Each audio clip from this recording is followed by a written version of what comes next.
When you cut over $600 million from your budget, critical economic foundations will not only be hurt, but will take years to recover. This is not the way to manage. This is not the foundation we want to use to improve the economic well-being of the state. I suggest to you that we need real tax reform that looks at our entire tax structure.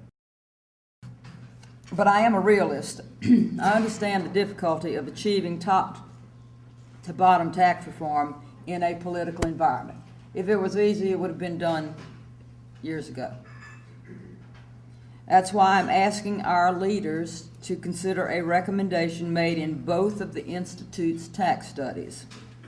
And that recommendation is to create an independent tax research entity to review major tax proposals and to inform our policymakers of the consequences of a proposed tax action.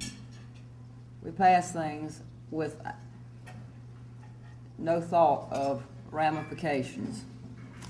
This entity could also serve our leaders by doing continuing and long-term studies to determine how to maintain stable and equitable rates and incorporate the flexibility necessary to adjust to the changing demographics that we have in this state.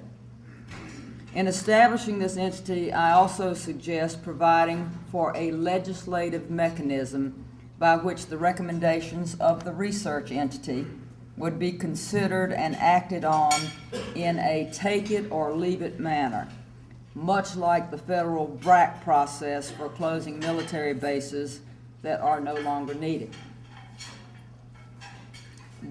That is, one vote up or down for the proposal. We all know what happens if every special interest group gets an amendment to protect their particular interests. We have reform that looks more like a Christmas tree than real reform. And a perfect example is sales tax exemptions.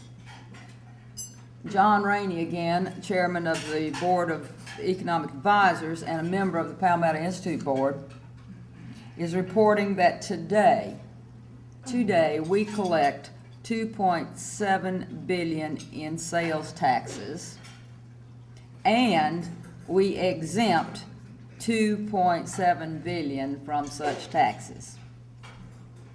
I'd suggest most of these exemptions were enacted without any real consideration of how they would affect our overall tax structure.